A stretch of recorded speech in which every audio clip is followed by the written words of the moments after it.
Welcome back to the Student Life Podcast. This is our second podcast we are doing on mentality, positivity, and work-life balance.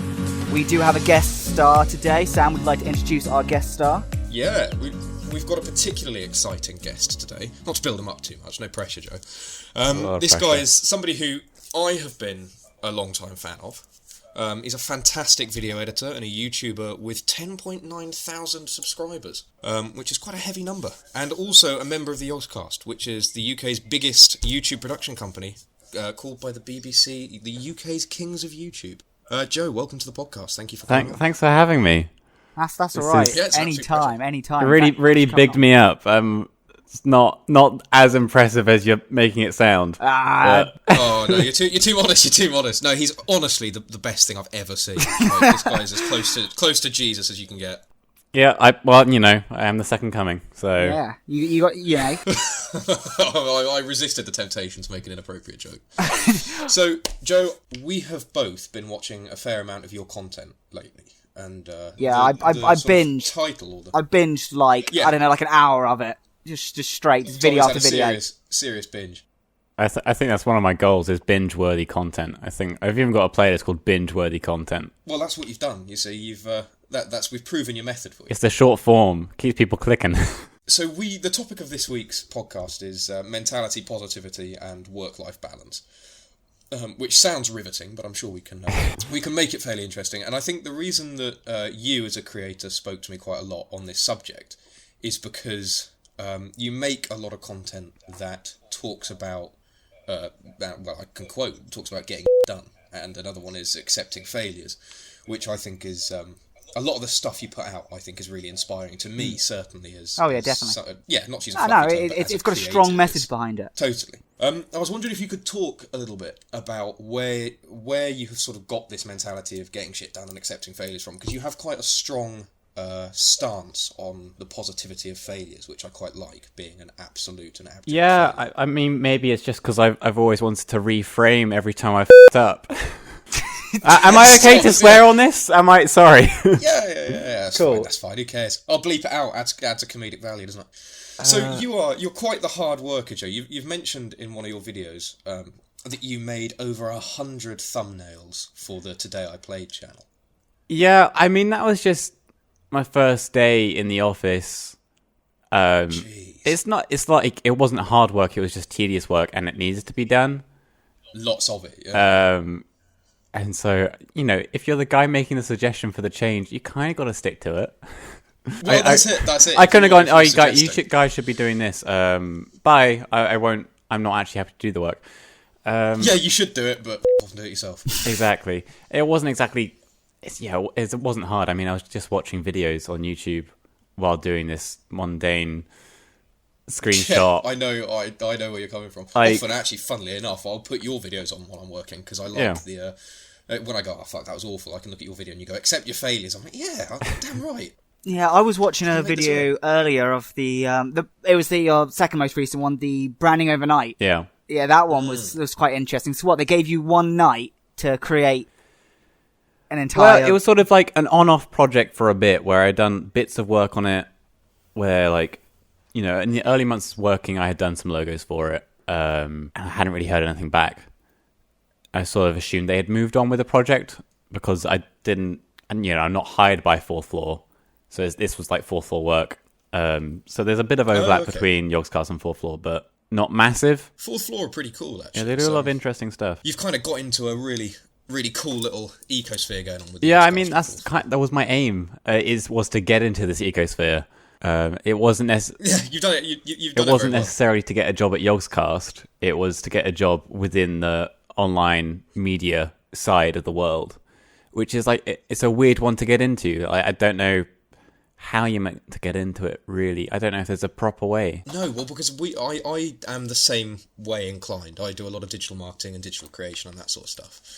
And you're very right. It's probably one of the oddest industries to get into because you don't really have any criteria to fit. You just have to be good. Yeah, that's a great criteria. You can be anything, but as long as you're good, you can get in. As long as it's good, and it's just like, and there's almost you can't help but take take it as a personal insult when you're I think I'm funny. Why aren't I getting There's a load of luck as well with it. That's the issue. Like you can be good, you can be amazing, but if the right opportunities don't quite align at the right times, it can be annoying. So tell me about how did you get started? What's your background then, and how did you end up where you are now? Well, so I went to uni. I did like a foundation degree in art, just because I had no clue what I wanted to do. I was like, well, this will give me a chance to experiment a bit. The uni I went to was kind of like, well, what are you good at already? I was like, well, I do graphics. They're like, okay, just do graphics this year. I was like, okay, I guess. Where did you go to uni? I went to Bournemouth Arts. Okay. Cool. And then so finished my foundation degree, and they were like, oh, you can just stay on here for the university if you want to. You can do graphics. So I was like, you know what? It's not been that bad down here. I'll see how it is. I'll do it. But it was the most pretentious of a course. Oh my god. I did a year of politics, and I felt the same thing. It's so there are these subjects which you think, I'm relatively passionate about that. I could stick it out for a couple of years. I know I just didn't get on with the tutors either. Where like I don't think I saw eye to eye with like their mindsets. One of them, like the course leader, always said, "Oh, well, there's nothing new to learn from graphics. We already know everything there is." No, there's always things that are developing. Exactly. You can't take like, that. There's always new styles. Yeah. And you're like, what are you on about? Yeah, that's crazy. That's crazy. Dropped out of that uni like halfway through the year, and then sort of took a couple months to figure out exactly what I wanted to do. And at that point, I still didn't know exactly what I wanted, but I found a course in University of South Wales, which kind of did like they had like a load of, like, I saw their body of work from past years. I was like, this is what I want. Like, I had no idea what it was, but the course was visual effects and motion graphics.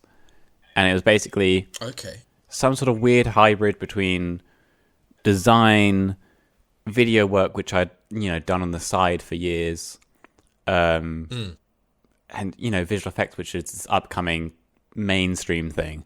Like, it's been about for years, but I think it's kind of got a big pickup in the last few years. Yeah, definitely. And then, just finding my feet from there, really. You've got a very distinctive style in your video editing, and I'm probably using particularly layman's terms here because it's not my area. But there's something... If I watch a video, I could watch one of your videos without you ever featuring in it, and I would know I was watching a Joe Hickson video. Yeah, I mean, a few comments on like some Yog vlogs I've done, and go like, "Did Joe edit this?" And the thing is, no, I get it because it's great. I really like it, so I definitely think it works. I don't know what my style is the thing. It is just do what the feels Joe right. style. It is just the Joe style. Alright. Look, there you go. There's something new that you can take back to all of your university professors and stuff, that there is a new style, and it's called the Joe style. Yeah, shove that out there. The Joe style. Go lecture at university. Yeah. Great. There you go. Career path sorted. I mean, forget the Yogscast and all this fun, and go lecture at a uni. Yeah, I mean, I would be interested in lecturing at some point. Like, I think you learn a lot from teaching. You really as well. do. I think. So I don't know how much background you've done into sort of. I don't know how much Sam's told you about what I do. Nothing. Hardly anything, Tommy. I've left it to Okay, you. so one of my main jobs is I'm a youth life coach, and one of the best things I say is to go out and sort of teach your own ideals, because then you'll get a real solid foundation of what you believe in. Like Abu Hamza. So I completely agree with you there. I think teaching is absolutely fantastic. Yeah, I think if you're teaching, you're, making an effort to understand, like, yourself. Like, if I was to teach editing, like, editing for me is quite a natural thing, but if I was to teach it, I would have to sort of break it down and actually learn from myself, as it were. Like, oh, well, this is just a natural instinct, but there is a logic behind it. So it's the introspectivity of teaching, isn't it? That's exactly. That's been like I used to do like edit breakdowns on my Patreon. I stopped doing them because they were just, I haven't got the time to do them. But there's a lot of instinctive things I do with like cutting and stuff, and I'm just like, well, I overlap this audio here just to ease this transition, but I didn't think about that when editing. I was just like, I'll just move that and that will flow. But there are things to learn. But I'd imagine it probably becomes quite instinctive, doesn't it? Which is natural. Which is why it must be nice to break it. I mean, I think I've been editing for like 10 years, so I would hope I hope that it's natural by this I point. hope that it's kind of instinctive, Yeah. you know, at this point. Well, you do it well. I love your tonality in your videos as well. At the risk of fanboying a bit too much, you know the video that you did where you'd moved house. Yeah.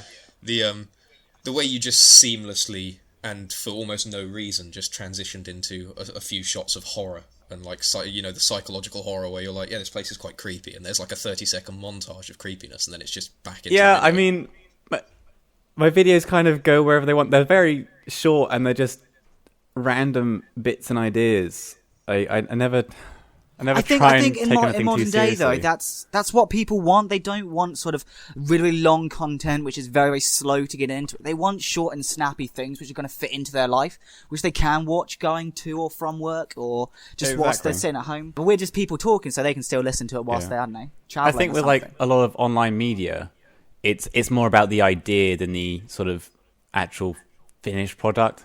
Yeah. So like exactly. So like you can do effects and videos, and you can kind of do them half-assed, and people don't care because you go, "Oh, it's just an online video." Definitely. We get what you were doing. We appreciate it. Let's move on. So like that idea in that video is sort of like, oh, it's like a creepy thing, and you show that idea. You don't have to make a long thing of it. You like we got the joke. Okay, let's get on with this. So how did you come into contact with the Yogscast then? Because that's quite a cool job to have. So half of it is luck, but also making your own luck is, Of course, a huge part of it. So when I was going into my third year of uni, and sort of it was my last summer of, I was like, oh shit, this is my last summer. I don't have to work. It's the last time I'm going to have to just chill. So I took that summer to work and figure out what I wanted to do, basically. It was sort of, I made, a few, decisions going, right, what do I want in life? What do I want to be doing? I was like, online media. That's where the future's heading, probably. I don't know, unless there's a resurgence in, like... all about newspapers. analog film. I don't know. Maybe newspapers are making a comeback, but it's looking doubtful. And Yogscast is one of these companies that I followed them growing up. I stopped watching them for a bit, I think, as most people do. Sort of like, there's a weird gap in, I don't know, like the demographic. No, there is. There's an odd gap there. Yeah, we understand that, yeah. You go through like the childhood sweetness of watching it, and then you kind of give up on it a bit, and then go back to I think it it's because out of I started quite cool. watching, like, Shadow Visual Times. I think that's when everyone was watching. Yeah, of course. I can't remember when I stopped, and then I kind of picked up when I don't know. I can't even remember when or why. I think I just watched a video randomly. I was kind of like curious, going, I wonder what they're doing now. Yes. I was like, oh, this is still entertaining. They've actually matured a lot. There's not actually like main channel stuff. It wasn't just Minecraft anymore. It was like, oh, they're doing these weird TTT videos. No one else is doing anything like this. Yep. I think that's why I started watching them again. It was very similar to me, yeah. But I sort of saw them as a company where I was like, you know what, this is the kind of, place where my skill set fits in. Massively. Like, I have no idea what I would be doing exactly, and I don't think they had any idea what I would be doing exactly, and I still don't know what I'm doing exactly. All right, so going along those sort of lines, did you have a plan sort of where you wanted to be when you were sort of 12, and then carrying on from how did that change to when you got to university, and then from where you are now? How has that sort of your desires and stories changed as you've progressed on? My earliest dream job I can remember, I told my mum, I was like, when I grow up, I want to be a cooker. And she looked at me weirdly. She's like, do you mean chef? I was like, probably. No, just stick something in me, I'll warm it up. Exactly. Just hold it in my mouth, it'll heat up. I don't know if you watched our introductory podcast, but Sam went on for a long time talking about how he wanted to write things and sausages. Oh, no, I didn't. I wanted to be a food writer, and so I feel like maybe in an alternate universe I'd be writing about your food, being one of your recipes. God, it's fantastic. There you go. Warm Yeah, and salivary. you guys should I mean, what we are talking about doing on this channel is sort of doing a sort of food wars style series surrounding sort of a lot of the schools in Suffolk, be that sort of student budget 2 schools cook-off. against each other. Yeah, I mean, me and Sam are going to be doing the first one, so it's going to be my cooking versus Sam, and I'm so going to win. But yeah, who knows? In a couple of months' time, maybe you can fulfill your earliest dream of becoming a cooker. Well, it wasn't about the cooking. It wasn't about being a chef. It was kind of like, I want maybe a chef, maybe like a baker. I think the thing was, like, I saw people going to like bakeries, and the baker would present people with like a cake, and it was the act of creating something that had value, yes, and made other people happy. I think that was the thing behind it. I think there's been largely, at the risk of getting too political here, there's been quite a loss of creative value in the workplace. Certainly, in the last sort of 50 years, I think most people are going to work to churn out something to get money, to get food, to survive. If you know what I mean. I think the beauty of the creative industry is this love of being able to create something, whatever that something is, for the value of what you have created. Which Exactly. I think you're doing marvelously. I'm not sure I could work in a job where I wasn't, being creative. No, I'm not sure. Yeah, I agree. Many jobs don't really. I think most jobs have an element of creativity in them. It's Well, sort of you make finding your own creativity, don't you? exactly, like problem solving. That's creativity.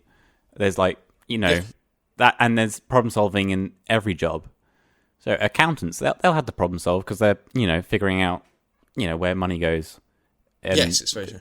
There's an element of like problem solving in everything, so everything's slightly creative, but I don't know where I'm going with this. When did that I mean, it makes sense. You're right that you can find an element of creativity in everything. Finding It's finding just what finding you're the right good at. avenue for yourself.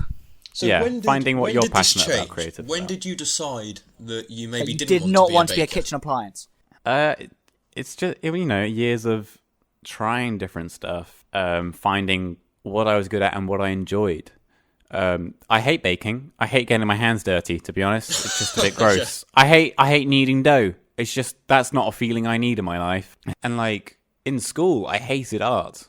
Absolutely hated art. Seriously? Yeah, couldn't stand it. I thought, because my big problem growing up, I couldn't color between the lines, which was like a big thing growing up, was coloring between the lines. Turns out some art you don't actually have to color between the lines, and some art you can do digitally as well. Yeah. And you can easily color between the lines. So what point did it change that you then took this sort of hate mentality and it turned into something that became a passion? I don't know. It was just. Did it just happen? Was it just one of those things? Road to I think it was Damascus between. moment. Yeah, I'm trying to think. I think there's a turning point in later years doing art, compulsory at school, where I was like, oh, you know what? I'm not terrible at this if I do it my own way. Like not following the strict rules of, oh, you must be using this medium, you must do it this way. It's sort of like, oh, you know what? I'm just going to make a thing and I'm going to enjoy it. That's a fantastic way of viewing it, I think. And So how do you balance your sort of your work and your fun life? How does that come into it? Or is it just a case of that you have so much fun doing what you work for that they sort of merge? Exactly, it's a very difficult line to live where my hobbies and my interests have become my work. So I think that's a dream, though, isn't it? That's a dream for everybody. It's good, but it's also quite challenging. So I work most weekends now. Well, yeah, it feels like you're never off. I imagine. Exactly. I really enjoy doing YouTube. But I haven't given myself time off really in the past year or so. Is that it's something exhausting. Is it something that's a struggle, or is it a good exhausting? If you know what I mean, is it? I'm quite bad at managing my sort of workload. Like I'm always willing to take on more because I know I can do more. It's whether I should be doing more is the question. Slave master mentality is, come on, we can get another hour out of you.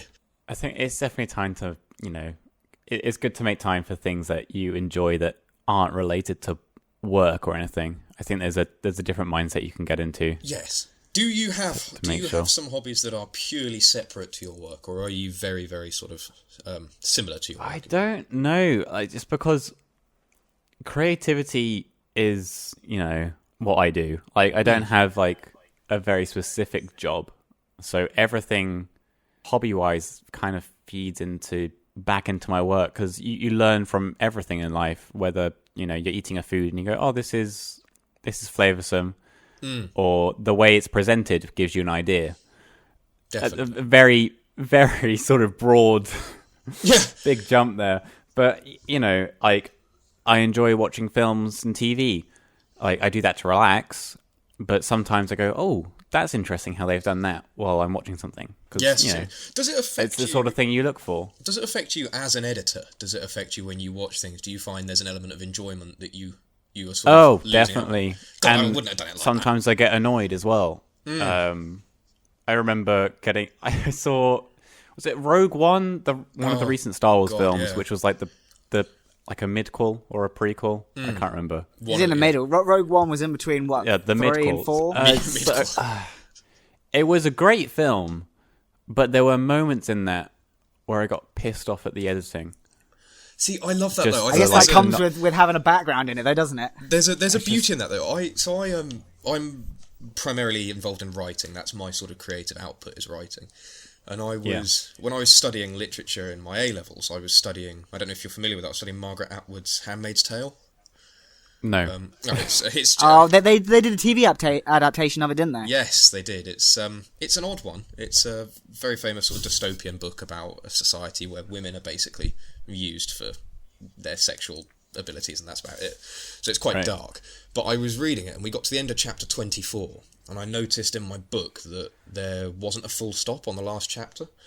I sort of put my hand up and I was like, excuse me, miss, at the end of chapter 24 there's not a full stop. And my teacher was basically like, shut up, like, focus on the important questions. And I kind of took umbrage with that. I was like, hang on, that's an actual creative, like, non-sarcastic question. So I tweeted Margaret Atwood, there's your world-famous author, and she responded, went through all of her notes for the book, and found the end and was like, actually, any copy that has a full stop is an editorial error. Said I deliberately missed a full stop out. And then, like, 2 years later, she was doing a talk, and it happened to be in the village that I was living in at the time. So I went to the talk, and I sort of lined up at, like, close to midnight to get my book signed.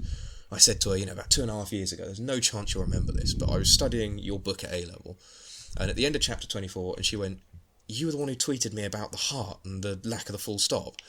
And I was like, you're kidding me. And all these people around me were like, how the hell does she remember? And she said, it's just the power it's the power of creative questions.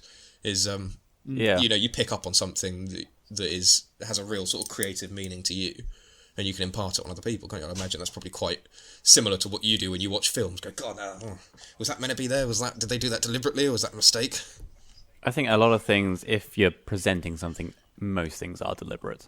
You wouldn't think about it, but a lot of things in the background are deliberate. Yeah. But they just go overlooked. There's so many people involved in, like, film and stuff where every element has been considered. Like, everything you see on the screen, there's been a whole team behind each bit, and you go, okay, well, they must have thought this through. There's a weird light on his face. That must just be a coincidence on the shoot. No, someone probably thought of it. But, which makes sometimes there are happy accidents, but makes it all the funnier when you notice things like a coffee cup next to Daenerys in Game of Thrones. It's just like, how did such a meticulous and well-paid team miss that? I mean, the shot is a table and 2 people, for Christ's sake. Just rush turnaround times. Yeah, that's it. That's literally ridiculous. The pressure on it. So I mean, I have so many, like, typos in my videos, so I can't really.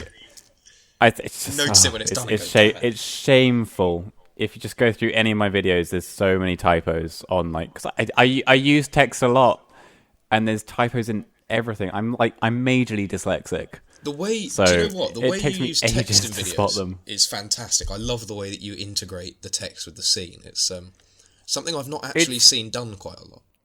It's a lazy way of getting information across. Well, you say lazy in, like, a quick way. It's quick. It's efficient. Yeah, it's done well though. It's a very quirky, almost minimalist style of putting information forward, which I quite like because it's really snappy. Yeah. It grabs the attention quite well. I think what I are using, like, a couple of the recent Yog vlogs where, because these things are a nightmare to, like, condense down, because we're filming for hours and I've got to get it down to, like, 10 minutes.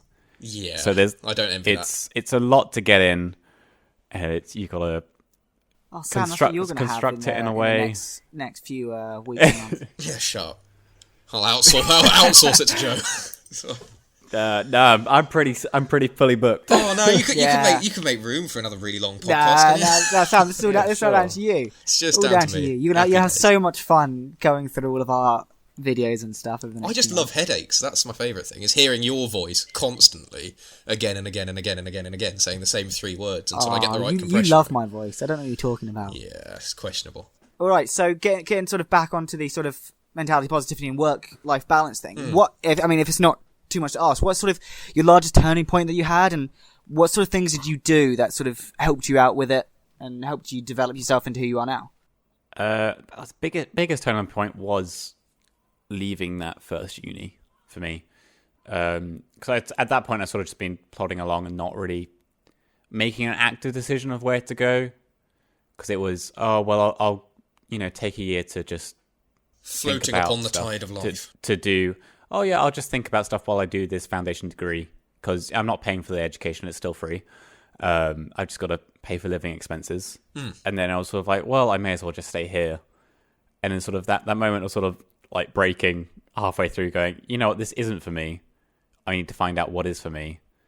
And then sort of from there, just making sure I'm doing stuff for me and not for other people. Yes.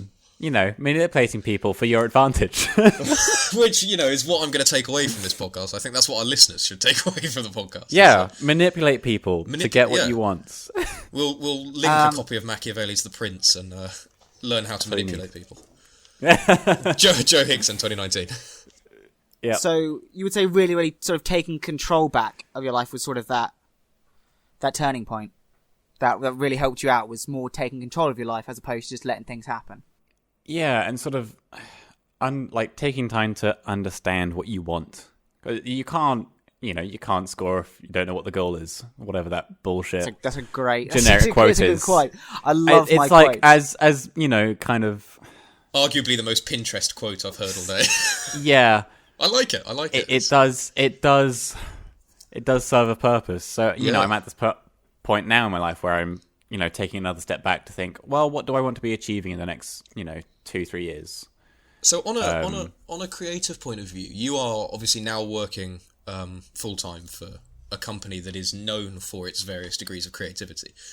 Do you find that working for a company that has a sort of preset style, as it were, is more of a help or hindrance to you as a creative person? Do you have to sort of follow a set style, as it were, or are you quite free to create your own sort of vibe? It is challenging, especially initially starting where I was trying to do design stuff, and I just couldn't find the right mix between what I do and the pre-existing sort of brand identity. I think I made a video talking about when I started doing Yog Live assets. Yes, I remember. You said Yogscast, I couldn't get it. It was too graphic-y. It wasn't on brand. And obviously, when you're a content creation company, your brand is so entwined with the community that it's such a exactly it's immediately accessible. Exactly, it's not. You don't really decide what your brand is. Your audience does.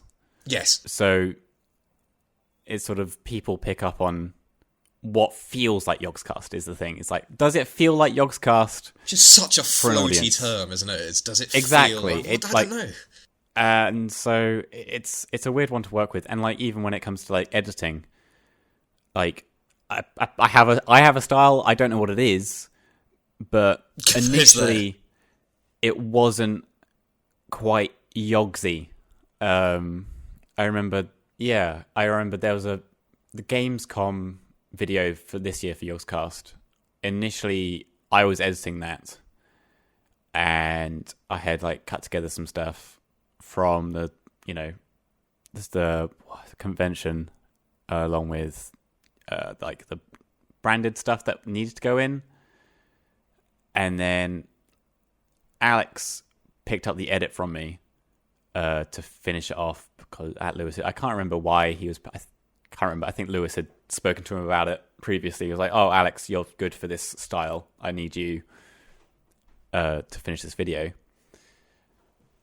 And I remember Alex going, I can't quite edit the same style as you, Joe, so I've started the video again from scratch. I was like, all right, that's fair enough. Yeah. It's quite like, a personal it's hard form to hand over. Exactly.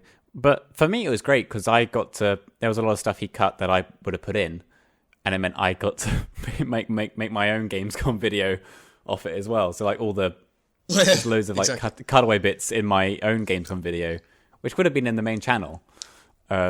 So it's a weird one. Yeah, that's an interesting point of view. It must be a challenge, not necessarily a negative challenge, but it must be quite a challenge to conform to a brand it's identity. like trying to marry the two styles. I think I've kind of got there now. Yes. At finding a thing that sort of feels Yogsy, but also, has my own twist on it. Has your soul in it. Yeah, totally. Yeah. So to add a really random question into the mix, you are an editor. I'm going to go ahead and say top 3 films and why. Oh, Jesus. Oh, there it is. Scott Pilgrim is my all-time that's favorite. That's a great film. I love that film. That's probably the film that made me quit uni. Really? Oh, really? It's one of the films that I saw. It's just it was so different to everything else I'd seen, and I still struggled to find something comparable in its own weirdness. A recent TV series. Have you seen Daybreakers, or is it Daybreak? I can't remember. Oh, I haven't. There's a recent zombie thing on Netflix called Daybreakers. Oh, I think I've seen it advertised. I was like, this looks interesting. I gave it a watch, and it's another one of these things where it's got its own really unique flair. I really enjoyed it. It's not amazing. There are moments which are pretty shit. I mean, it's a zombie thing on Netflix. The story's a bit weird, but it does some really unique and interesting stuff in terms of how it's presenting the story. Okay. Where it's kind of like this weird marriage between, I don't know, classic sort of, standard TV series, and they're it kind of takes elements from more online media, where it kind of feels a bit vloggy at times, where the main character sort of addresses the camera. You're like, I love fourth wall breaking. It's one of the best things in life.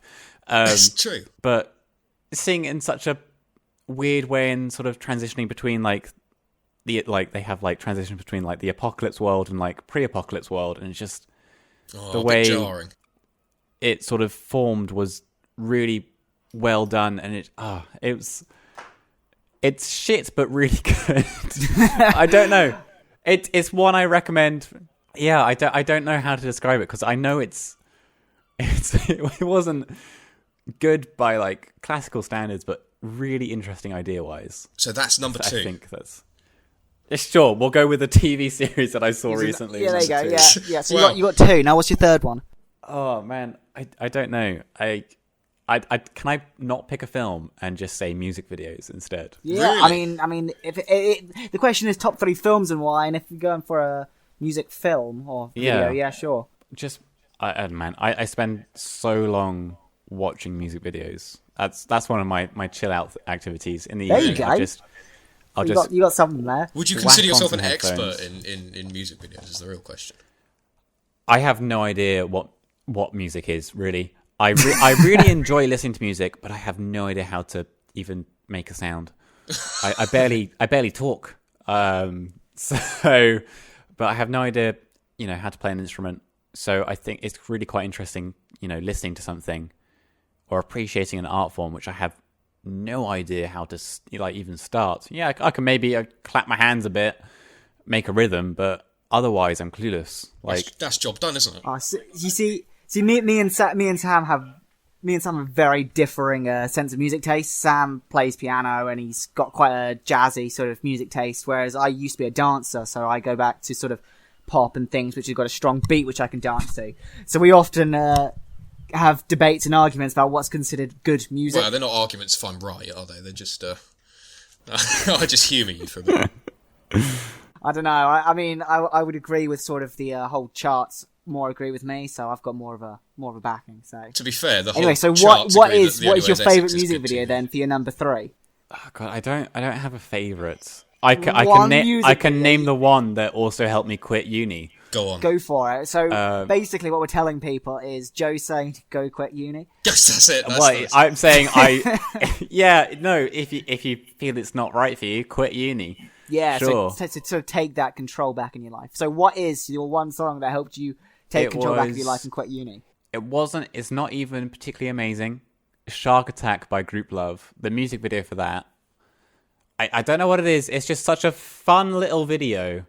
What's it about? What's it about? I don't think I'm familiar with the song. I don't even know what the song's about. I just like it's a fun sort of upbeat song, and it's the video is sort of like a magician brings the band onto the stage, Right. and he's gonna go, I'm gonna make them disappear, and he makes them disappear, and then they swap with some random band somewhere else in the world. This is brilliant. And you thought, well, maybe I can just magic myself away from things I'm not enjoying, such as university. And But it's like at the end of the video, there's it's a really simple technique. It's just cutting on beat, where they're just cross-cutting between different moments on the last sort of like build up. and then, if we look back at the video now, there might be subliminal messaging hidden in there saying, "Quit uni."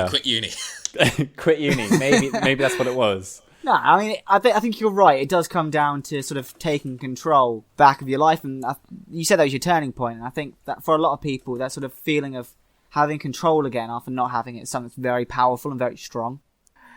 Right. So if we're sort of going along this sort of line, is there any advice that you would give to anybody who is sort of struggling or, sort of on that downward spiral to that's a good getting question. back to where they want to be?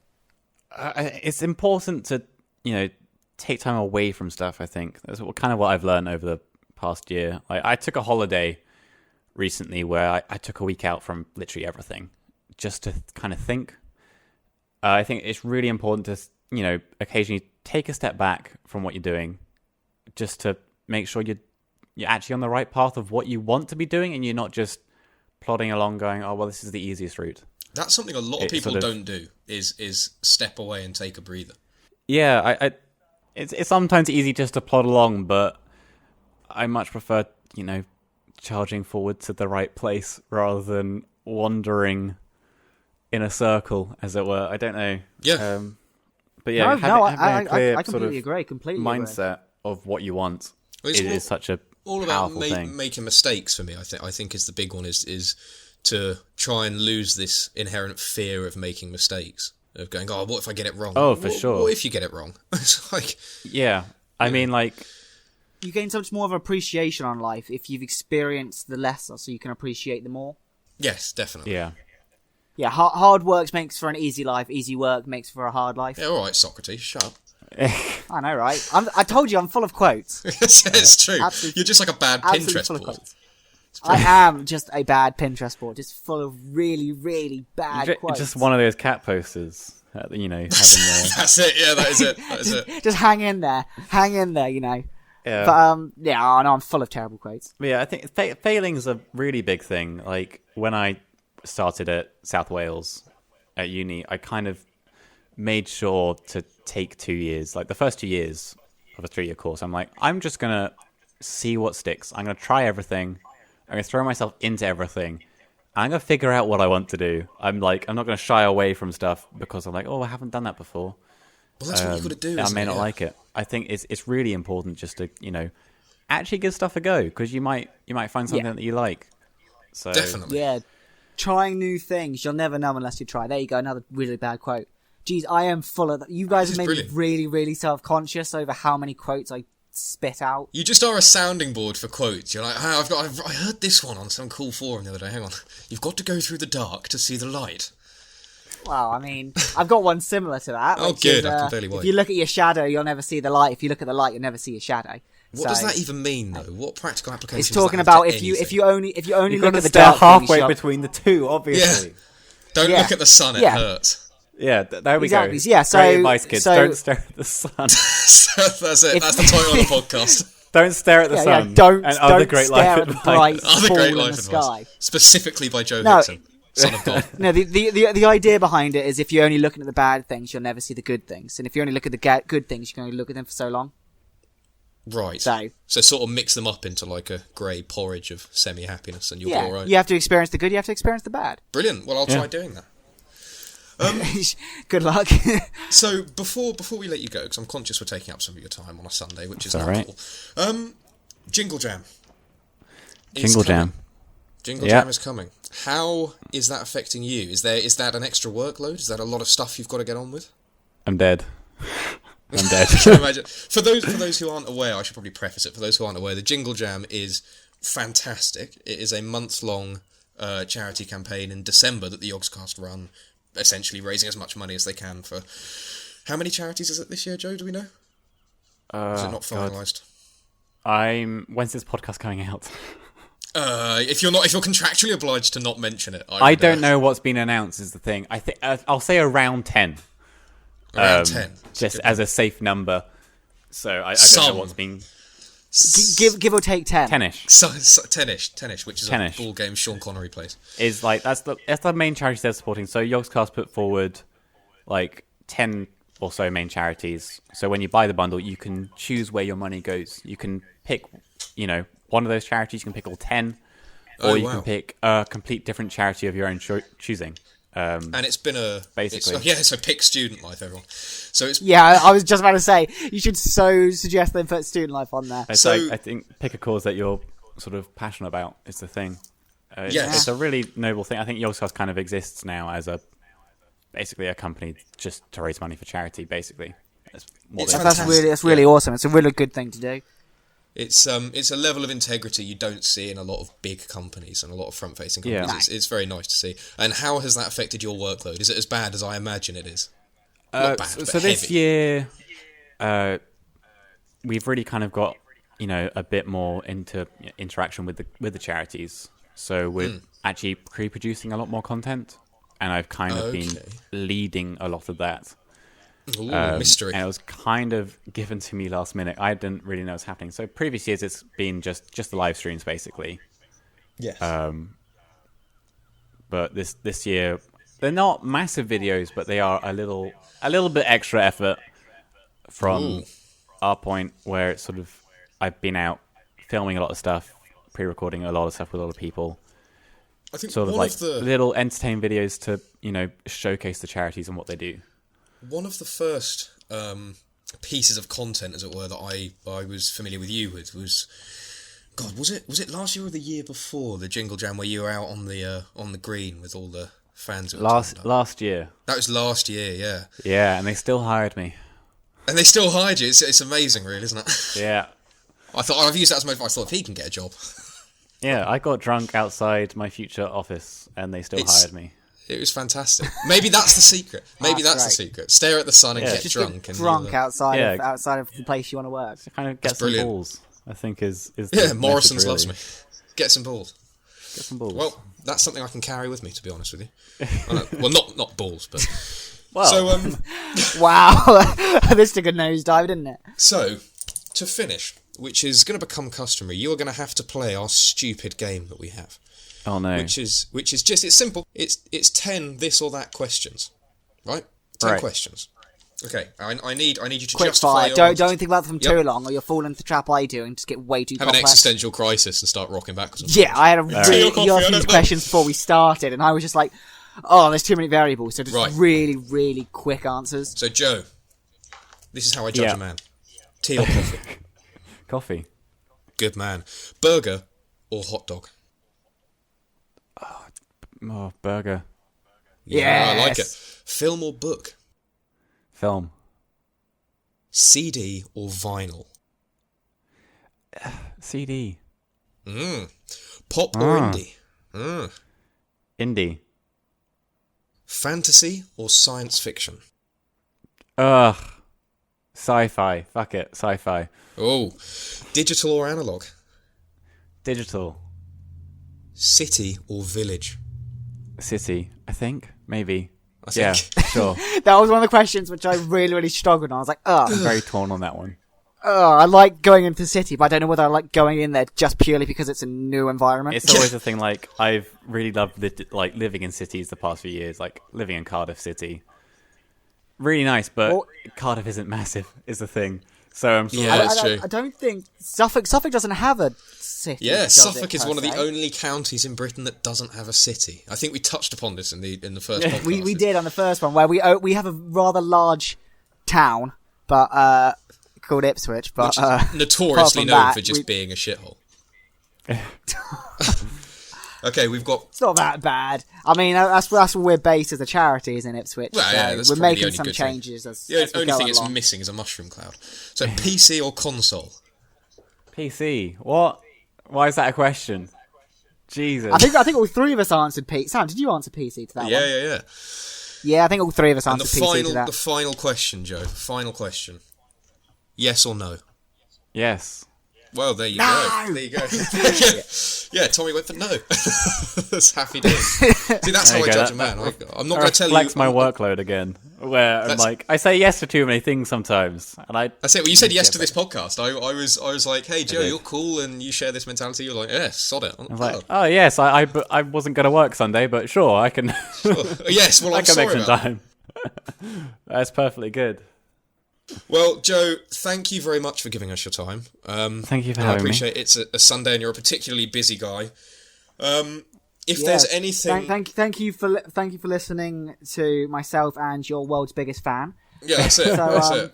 I'm secretly I'm burning candles at my Joe Hickson shrine at the moment. It's great. I've got every photo of you ever taken. I was hoping my room. everyone listening has also lit their candles before actually starting the podcast today.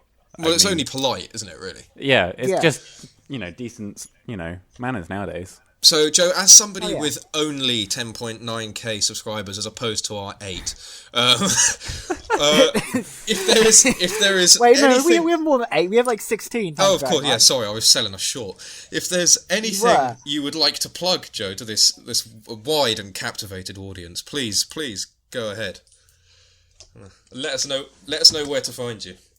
I'm on YouTube, youtube.com/Joe Hickson. Happy days. That's all you need. Or just Go ahead Google. there and- Google. Give me a Google. Just Google him, for find God's sake. It's a dying art. Just Bing me. Just give me a good old Bing.